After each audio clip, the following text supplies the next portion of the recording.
So students, welcome once again. Today we will see the torque acting on a current carrying loop placed in a uniform magnetic field. So previously we have seen the force or whatsoever in case of a straight conductor, isn't it? So far we have taken the straight conductor, but here we will see the conductor will be in the shape of a loop. It may be circular in shape or maybe rectangular.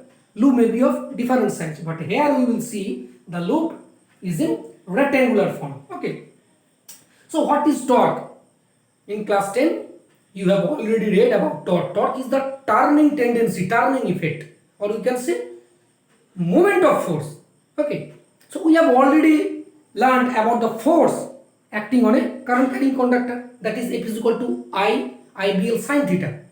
Clear? But if it is placed perpendicularly to a uniform magnetic field, then it is F is equal to IBL because theta is equal to 90 degree. Then what is torque? We all know that torque is equal to the product of force and displacement. So we have already got the value of the force acting on a current carrying conductor. That conductor may be straight or loop, doesn't matter. So force will be same. So if we just multiply a distance, a perpendicular distance, clear? So in that case we can easily get the torque. Clear? So let's see, suppose here PQRS is a rectangular current carrying loop. Clear, as I said? So because it creates an enclosed loop and it carries current I in this direction. You can see from P, Q, QR, RS, and then it emits towards this side. Clear? So we can see it has four sides, and suppose it is placed perpendicularly, that is normally on a uniform magnetic field. You know the meaning of uniform. Uniform means something which is constant or uniform both in magnitude and direction. Here this magnetic field we have discussed so many times about uniform magnetic field. It means this is indicated by the parallel equidistant parallel line, isn't it? It means its strength and direction is not variable, constant, whatever be the condition. That's why it is uniform magnetic field. So to such a uniform magnetic field, this rectangular current carrying loop is placed. Clear? Like this. This is uniform magnetic field in this direction, and this is placed perpendicularly inside this. Okay. Now current is flowing through PQRS this side. Okay. So suppose PQRS equals to its length. Its length is L, whereas QR and PS is equals to its breadth. So obviously the area of this rectangular loop is L into B. Clear? So now the loop is so placed in this magnetic field. You can see the sides PQ and RS, these are perpendicular to the magnetic field. Clear? Clear, you can see. Whereas the sides QR and PS are parallel to the magnetic field. So obviously only on these two sides PQ and RS only, okay, the force will act, the magnetic force will act on the two sides. Okay, whereas on the sides QR and SP there will be no force. Why? Because you can see, because we know that the force on a current carrying loop on a current carrying conductor, we can separately consider this, that this is one current carrying conductor, this is one current carrying conductor individually, isn't it?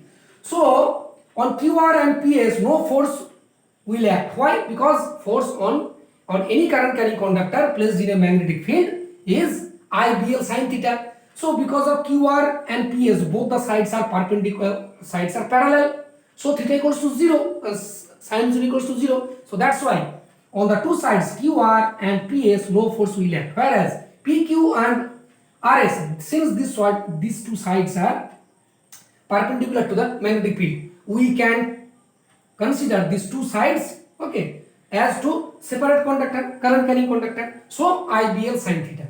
Clear? Since here theta is equal to 90 degree, it means between the sides and the magnetic field, since they are perpendicularly placed, so that's why theta is equal to 90 degrees. So IBL. So torque, we have already got the force, isn't it? So torque is nothing but the force and the distance.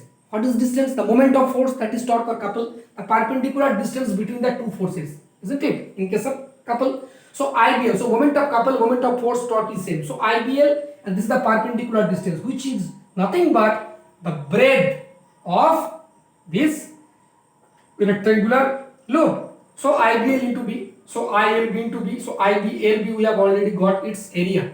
So IB.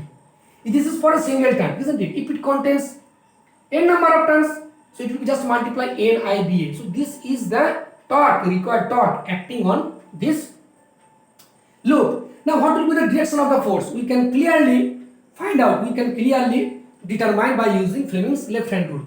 In which direction the loop will rotate? We have seen by the arrow the loop is rotating in, isn't it, in this direction.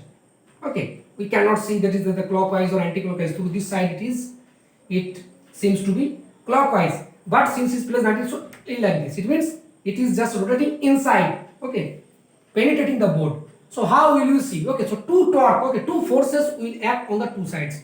So we will use Fleming's left hand rule to find out the direction of the force. Very easy. Since magnetic field is acting in this direction, so we will just place our index, since we all know Fleming's right hand rule. So in index always indicate the direction of the magnetic field, whereas the middle finger indicates the direction of flow of current. Clearly, just match, just verify. B, current is flowing, so force is in the upward direction, isn't it? So it means a torque, isn't it? It will just act like this, isn't it? Like this. This is the loop. So a force will act in the upward direction. It will make to rotate like in this direction. Clear?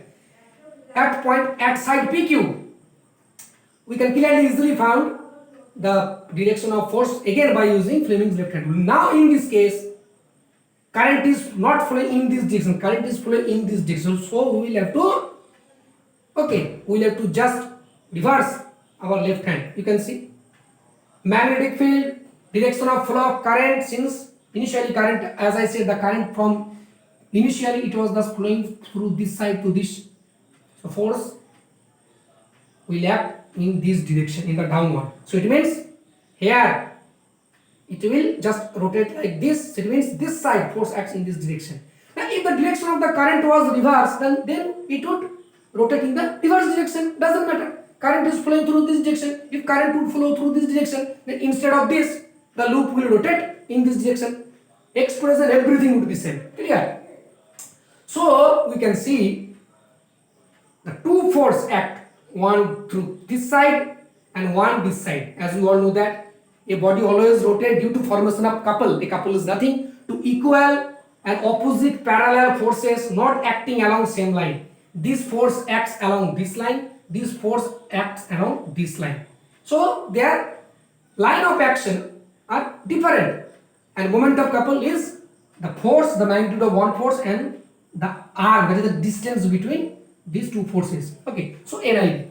So now we will see the vector form of this torque.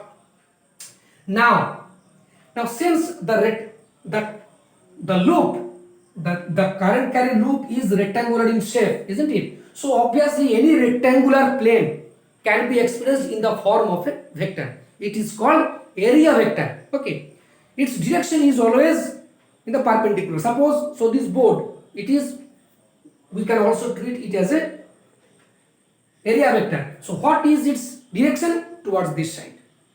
Direction of the area vector of ceiling towards the floor. The direction of area vector of flows is towards the ceiling. This wall towards this wall towards this, and this wall towards this. Very easy. So we can consider, we can imagine the plane or the area of the rectangular loop. Okay, the area as area vector. So in this diagram you can see the area vector acts towards this direction. Magnetic field is direction. Okay. So if the angle between them is theta, and since the loop is rotating in this direction, clear? So the direction of the torque we will get by the cross product, that is IBA sin theta IA cross B. Now how to find the direction of any vector through the cross product? Since it's IA cross B, I have already mentioned in earlier video, isn't it? How to find out? by the curling method, isn't it? By the right hand screw. Since IA cross B. Clear? So how to find out? Now it is not B cross A. If it was B cross A, we would rotate our hand from B to A. So in that case, the direction of the torque would have been in the upward direction. Though here in this picture, it also we can see it is in the upward direction, but it is not exactly in the upward direction. It is acting in the penetrating the board or the page perpendicularly, which is shown by the tail of the arrow. Okay. So now it is A cross B. Since it is A cross B, A comes first. So we will come from A to B. I think it is very easy. If it were B cross A, we would start from B to A. Since it's A cross B, so A cross B. So the direction is in the downward direction. We can also show here also in the downward direction also. Clear? So it means that, so it means the direction of torque, isn't it? Isn't it? It is, its direction is in the penetrating the page, isn't it? Just cross. Okay, penetrating the page. It is not upward. Okay, because it is not possible to draw perfect anything perfectly on the board since this is a plane. So this cross, I have already taught you how to find out whether it is acting in the coming. Okay, it is coming out or coming in. Because if we tip, it is generally indicated by tip. Tip means like this. Only we can see the edge tip of the arrow. It means it will just act, it is coming towards you, towards us. Whereas if indicated by the cross sign means the arrow is penetrating, and we can only see its tail. Okay, it's only its tail. So it means it is just penetrating the page of the board, the plane of the board or the page. It means in the inward direction.